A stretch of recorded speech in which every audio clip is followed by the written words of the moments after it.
अस्सलाम वालेकुम नाजरीन, 9 न्यूज़ के साथ मैं हूं आपका मेज़बान मोहम्मद यासीन। नाजरीन, बात करते हैं सदर पाकिस्तान डॉक्टर आरिफ अलवी की लाइन में लगकर बिना प्रोटोकॉल के खरीदारी करने और चुपचाप वहां से चले जाने की वीडियो के बारे में, जो इस वक्त सोशल मीडिया पर खूब वायरल हो रही है। इस्लामाबाद की जमील स्वीट से अपने ट्विटर अकाउंट पर एक तस्वीर शेयर की और सोशल मीडिया सारिफीन से ये सवाल किया कि आप इस शख्स को जानते हैं? ये शख्स सदर पाकिस्तान डॉक्टर आरिफ अलवी हैं, जो लाइन में लगकर हमारी दुकान से रसमलाई खरीद रहे हैं। बाद में जमील स्वीट्स ने सदर आरिफ अलवी की वीडियो शेयर करते हुए कहा कि ये हमारे लिए हैरान कुन था कि हमने सदर पाकिस्तान आरिफ अलवी को एक कस्टमर के तौर पर रिसीव किया। वो एक नॉर्मल कस्टमर की तरह लाइन में लगे हुए हैं। हमारी ख्वाहिश थी कि हम उन्हें उस वक्त पहचानते कि ये सदर पाकिस्तान है और हम उन्हें अपनी स्पेशल रसमलाई तोहफे में देते। इस वीडियो में देखा जा सकता है कि एक मास्क में चेहरा छुपाए डॉक्टर आरिफ अलवी रसमलाई के लिए जमील स्वीट्स में दाखिल होते हैं और लाइन में लग जाते हैं। बाद अज़ां वो बारी आने पर ऑर्डर देते हैं और पीछे जाकर एक फासले पर खड़े हो जाते हैं ताकि सेल्समैन बाकी ग्राहकों को डील कर सकें और बाद अज़ां अपना सामान लेकर चले जाते हैं। दिलचस्प बात यह है कि वहां पर दीगर कस्टमर्स को भी ये पता नहीं चलता कि ये डॉक्टर आरिफ अलवी हैं। वो खामोशी से नजरअंदाज करके आगे चले जाते हैं। नाजरीन, अब बात करते हैं शहर कायद की, जहां पर एक्सपो सेंटर में कायम फील्ड अस्पताल में कोरोना वायरस के मरीज क्रिकेट खेलने लगे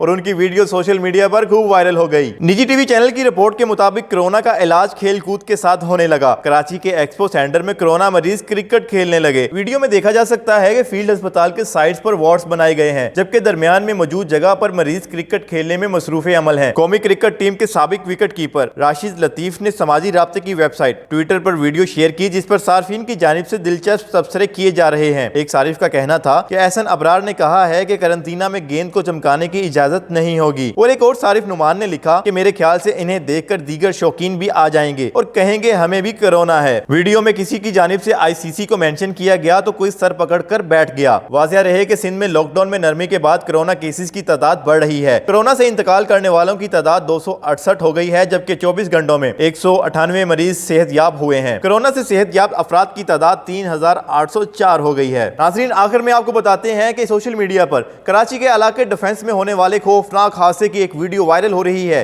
जिसमें दो गाड़ियां आपस में इस तरह टकराती हैं कि देखने वालों के दिल दहल गए। हादसा कराची के इलाके डिफेंस में ख्याबान बहरिया रोड पर पेश आया, जहां एक ट्रैफिक सिग्नल पर दो तेज रफ्तार गाड़ियों के दरमियान टक्कर हुई। तसादम इस कदर शदीद था कि एक गाड़ी हवा में उड़कर दूसरी तरफ से आने वाली ट्रैफिक के दरमियान में गिरी। इस तरफ से आने वाले मोटरसाइकिल सवार की किस्मत अच्छी थी कि इस कदर खौफनाक हादसे में बाल बाल बचा। वसीम अकरम की अहलिया शरीरा अकरम ने वीडियो को ट्वीट करते हुए लिखा कि कराची के इलाके में पागल ड्राइवर 100 किलोमीटर की स्पीड पर गाड़ियां भगाते हैं, लेकिन सड़कों पर बच्चे और फैमिलीज भी होती हैं। इन वीडियोस को देखकर सबक हासिल करें। एक और सारिफ ने लिखा कि बगैर सिग्नल वाले चौक के असूल के मुताबिक दोनों को रुकना था, फिर बाएं वाले को चाहिए था कि वो दाएं वाले को पहले गुजरने देता, लेकिन न दोनों को ट्रैफिक कवानीन का इल्म था, न उनका इन कवानीन पर अमल करने का इरादा। नाजरीन, आज की वीडियो के बारे में आप क्या राय रखते हैं, हमें कमेंट सेक्शन में बताएं। और अगर आज की हमारी वीडियो आपको पसंद आई हो तो इसको लाइक करें, शेयर करें और हमारे चैनल को लाजमी सब्सक्राइब करें।